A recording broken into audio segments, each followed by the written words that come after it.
What up, DC family? It's your boy Gerald. And this your girl Cash. Back with another video. Yes, we are. Yes, we are. We got some MrBallen. Yeah, they said they want some MrBallen, so we got MrBallen. She saw the warning but went anyways. So it's one of those stories, I guess. Like he will give warnings, still do something. They ignore it. Still, something bad happens. Right. Hey, if y'all new to our channel, hit the subscribe button, cut on that bell. I'm ready to get into this. I'm ready to get into it too. Let's check it out.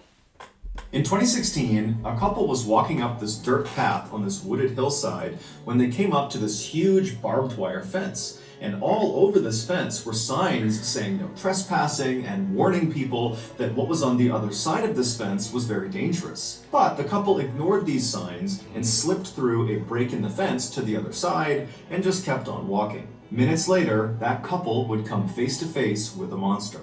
But before we get into that story, if you're a fan of the strange, dark, and mysterious delivered in story format, then you've come to the right place because that's all we do, and we upload once a week. So, if that's of interest to you, please offer to do the like button's dishes, but be sure to leave all of the cups and bowls right side up inside of their dishwasher. Also, please subscribe to our channel and turn on all notifications so you don't miss any of our weekly uploads. Okay, let's get into today's story.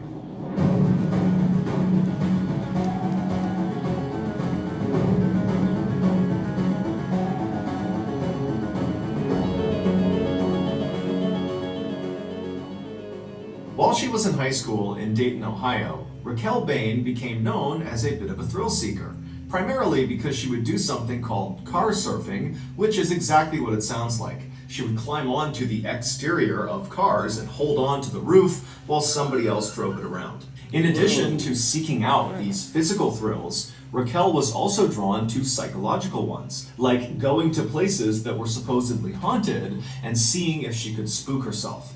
Following high school, Raquel kind of calmed down and became less of the wild teenager she was known for being, and instead she really focused on building a life and a career for herself. And so she would go to college and she would earn her degree in surgical technologies, and then by 2009 she was employed full-time as a surgical assistant in Dayton. Also around that time, she had her first child, a son who she adored. But despite creating this life full of stereotypically adult, mature things like having a career and starting a family, deep down, Raquel was still very much the thrill-seeking wild teenager she was back in high school. But as an adult, she just never had time to go seek out those thrills. So with that in mind, fast forward to April of 2016. By this point, Raquel is 26 years old, and that month, a very rare weekend popped up where Raquel did not have to work and she didn't have any childcare responsibilities. And so wanting to take advantage of this free time, Raquel asked her boyfriend, 41-year-old David Nee, if he would join her on a road trip that weekend to Louisville, Kentucky, where Raquel wanted to check out the infamously scary Waverly Hills Sanatorium. Back in the 1900s, Waverly Hills was a place where tuberculosis patients were sent. I remember that. Tuberculosis, or TB for short, is an infection of the lungs and it can be deadly. Today, there's a cure for it, but back in the early 1900s, there wasn't. And so most of the people who went to Waverly Hills died there, and usually very slowly and painfully and in total isolation from their families, because in virtue of being sent to Waverly Hills, they were effectively being quarantined to stop the spread of the disease. Waverly Hills would eventually shut down permanently in 1961 because by that point the cure had been found, and after it shut down, the building basically just sat there. Nobody else came in and turned it into anything else. And so this building is basically abandoned, and lots of people began sneaking in to see what it was like in there, and a shocking number of these trespassers reported seeing ghosts inside. Today, the sanatorium is still very much in the same condition it was left in, but the Waverly Hills Historical Society has stepped in and made it very hard for people to sneak into the building. However, knowing people do want to go in and look around, the Historical Society has begun offering guided tours of the sanatorium, and these tours are given exclusively at night to increase the spooky effect. And so David, who had only been dating Raquel for a month when she asked him to come with her to the sanatorium, he was not really that keen on doing this. It did not really appeal to him to go walking around this totally terrifying place. But he could tell it was important to Raquel. She was really excited about it, and so he agreed to go. A few days later, on late afternoon of April 23rd, the new couple left Raquel's place, they climbed into the car, and they began driving south. 3 hours later, they arrived in Louisville and they stopped to get dinner. And then after they were done eating, they looked at the time and realized it was only about 6:45 p.m. and the tour they had scheduled at the sanatorium was not until 10 p.m. So they had a few hours to kill. And before David could suggest anything, Raquel already had the perfect idea of how they should kill this time. She told David that earlier that day, she had learned about a spot just outside of Louisville that might actually be more terrifying than the sanatorium they had come all this way to see. And so Raquel wanted to spend these few hours checking out this new spooky spot. This spooky spot was a rickety old, narrow, abandoned-looking bridge called the Pope Lick Trestle. It's located just east of downtown Louisville in this heavily wooded area. The bridge is about 800 feet long, and at its highest point, right in the middle of the bridge, it's about 90 to 100 feet off the ground. And this bridge connects the tops of two of the bigger rolling hills in the area. But the bridge's physical appearance has nothing to do with why it's considered so spooky. The reason the Pope Lick Trestle has become a central part of Kentucky folklore is because locals say there is a monster called the Pope Lick Monster that lives underneath the bridge. It's half goat, half man, and when anyone is near this bridge at night, this monster is supposed to come out from underneath this bridge, and then what happens next is very ambiguous. It kind of depends on who you're talking to, but generally speaking, once the Pope Lick Monster has emerged and it sees you, you're dead. Now, how you die ranges from the monster leaping out and attacking you with an axe, to the monster using some sort of mind control to lure you up onto the bridge where you leap off. David, after hearing this suggestion, was again not really that keen to go do this really terrifying sounding thing, but seeing the excitement in his girlfriend's face, he agreed to go. And so the two left the restaurant, they climbed back in the car, and they drove for about 15 or 20 minutes to the Pope Lick Trestle Bridge. The bridge actually passed over a relatively main road, and so the couple parked just off the side of this main road, and then once they were outside, they began looking for a pathway up this hillside to get up to the bridge. And very quickly, they found a well-worn dirt path that snaked up the side of this wooded hillside that looked very much like it would bring them up to the bridge. So with Raquel in front and David behind her, they began walking up this dirt path. And as they're walking, they start to see signs that clearly say, no trespassing. But they ignore them because they're looking at this path thinking, okay, lots of people clearly come up here, so we've got to be okay. And so they keep on walking up this path and they're getting closer and closer to the top of this hill where they think it's going to connect with this bridge. And right as they're getting close, they see there's this huge chain link fence, this 8-foot tall chain link fence with barbed wire across the top that extends in either direction out of view. And so the couple walks up to this fence and there are more signs that say no trespassing, private property, and there are additional warning signs saying that what is on the other side of this fence is also just plain dangerous, so turn around and leave. Damn. As Raquel and David are staring at all these signs and this fence, they see, not far from the path, somebody had clearly bent two of the fence posts and created a narrow gap in the fence that you could slip through. And so from David and Raquel's perspective, that looked like the way other trespassers must have found their way up to the bridge, and so it must be safe. And so once again, the couple disregarded all the warnings. They made their way over to this gap in the fence, they both slipped through, and they kept on walking up the hill. Just a couple of minutes later, they reached this clearing, which was at the top of this hill, and once they were in this clearing, they were able to turn and they could actually see the bridge. It was only a couple hundred feet away from them, and it was totally intimidating. By this point, it's totally dark out, and from their perspective, all they see is this very narrow bridge that they know is 100 feet off the ground at certain points, and they can see there's no guardrails on either side of this bridge. It would have almost looked like a tightrope kind of. No guardrails. Radio, Oh no. Don't include me in that with you. Yeah, you had to go by yourself. Guardrails on either side of this bridge, it would have almost looked like a tightrope kind of extending off into the darkness. But even if the couple was really intimidated by the sight of this bridge and with all these warning signs before it, they were able to put their fear aside and just keep on going.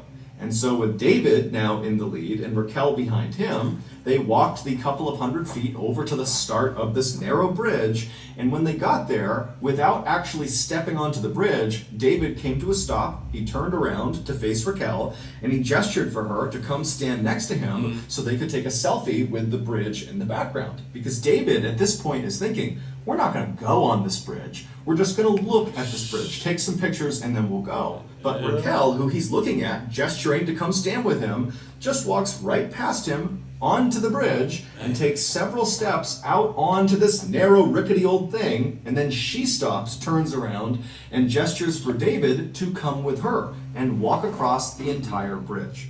And David, again, is having his second thoughts, but he sees Raquel wants to do this, and so he agrees to go. After they had walked about 100, maybe 200 feet across this bridge, the two of them just started laughing because it was totally exhilarating what they were doing. Not so much the quest for the Popelik monster, but rather the very real risk they were taking walking this tightrope bridge in the middle of the night. The couple would continue to very cautiously but quickly make their way across this bridge, and when they reached about the halfway point, when they were at the highest point from the ground, the bridge itself begins to shake. And then from behind them, they hear this loud grinding sound. And so the couple, they whip their heads around and they see there are these two bright glowing lights that are looking right at them all the way on the start of the bridge. And they realize it's a train. When Raquel and David walked up that dirt path and snuck through the fence and reached the top of the hill and could actually see the Popelik Trestle Bridge, they would have also seen the train tracks in the hillside that clearly extended onto the Popelik Trestle and went across the bridge. This was a train bridge. They would have seen it. But it's assumed that the couple, who didn't live in the area and so didn't know much about the Popelik Trestle, it's assumed they thought, well, you know, this is a train bridge, but it's got to be abandoned. It certainly looks abandoned, and it does. It looks totally old. It does not look active, even though it is. Or the couple thought, well, this is just an old train bridge. It might be active, but surely no train is going to come through anytime soon. We can get across the bridge before a train arrives. But, of course, they were wrong. When the couple turned around and saw these two headlights bearing down on them, they quickly realized they would not be able to outrun this train. The train's clearly trying to stop. It has seen them. It's hitting its brakes. It's sounding its horn, but it's just clearly moving too quickly. So they cannot run to the other side to safety. And because this bridge was meant for a single train to pass through, there was no other track they could just jump onto to avoid being hit. And there were no walkways on either side of this railway. And so literally all they had was the track that this train was going to cross over, and they were on it. And so with no other choices, David yells to Raquel that they have to climb down and hang off the side of this bridge. Now, there were these wooden slats that ran underneath the rails. They ran perpendicular to the rails, and these wooden slats kind of extended off the edge of the bridge on either side just a couple of inches. And so in theory, if you were holding onto the outside of one of these wooden slats and kind of dangling off the edge of the bridge, a train could cross those tracks and not run over your hands or fingers. You would just have to hold on that whole time as the train is rumbling through. And so David, he flops down onto his stomach, and he's trying to lower himself as fast as he can as this train is getting closer and closer, and he's yelling for Raquel to do the same thing, but she's not really moving very quickly. And finally, David, he gets in position. He's hanging off the edge of this bridge on these wooden slats, and he sees Raquel. She's not quite there, and then the train comes flying through. It strikes Raquel and sends her flying off the bridge to the ground below. David would somehow manage to hold on the whole time as this train went past him, and then once the train had passed him, he pulled himself back up onto the tracks. He ran the rest of the way across the bridge. He went down that hillside, and when he found Raquel, it was immediately apparent that she was deceased. In the end, the railroad was not issued any citations or sued for negligence. Right. It was determined they did their due diligence by setting up that 8-foot-tall barbed wire fence with all those signs telling people to stay back and warning people about the hazards of going past this fence. And so it was actually David who got in trouble for this tragedy.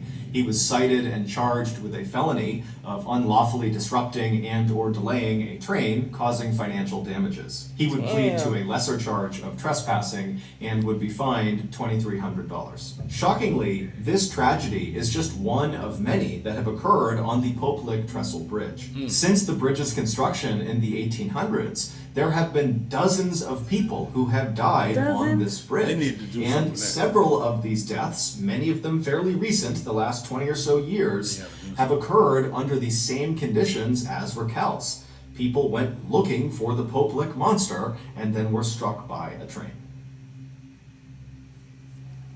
I mean, that's just like a haunted area. You go through that, you're going to see something. Right. Nighttime, but then the thing is, they had plenty warning signs not to go. And then the train is only built for a train to go through, not for nobody to walk by. I mean, maybe if they can put a sign up saying, this train track is active, stay away and stay off.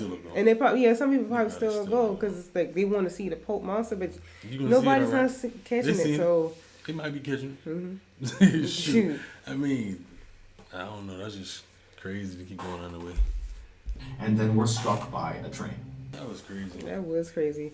Like I said, I'm not that adventurous, and you can catch me going out there and doing stuff like that. If something say it's got warning signs and say turn around or don't go beyond this point, you ain't got to worry about me. Just turn it around. They just there just to be there and say, don't worry about it. It's just going around. Right, they're just going around. No, when you see them signs, turn the opposite direction.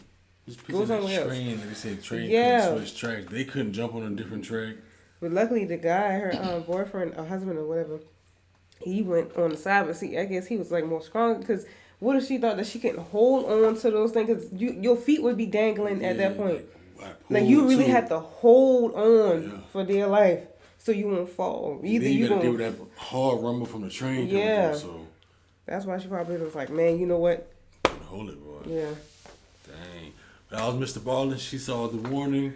But anyways, make sure y'all like the video. Let us know what other videos y'all want to see down below in the comment section. And you got anything for me? Hey, I go by the name Dre. And I go by the name Cash. Catch y'all next one.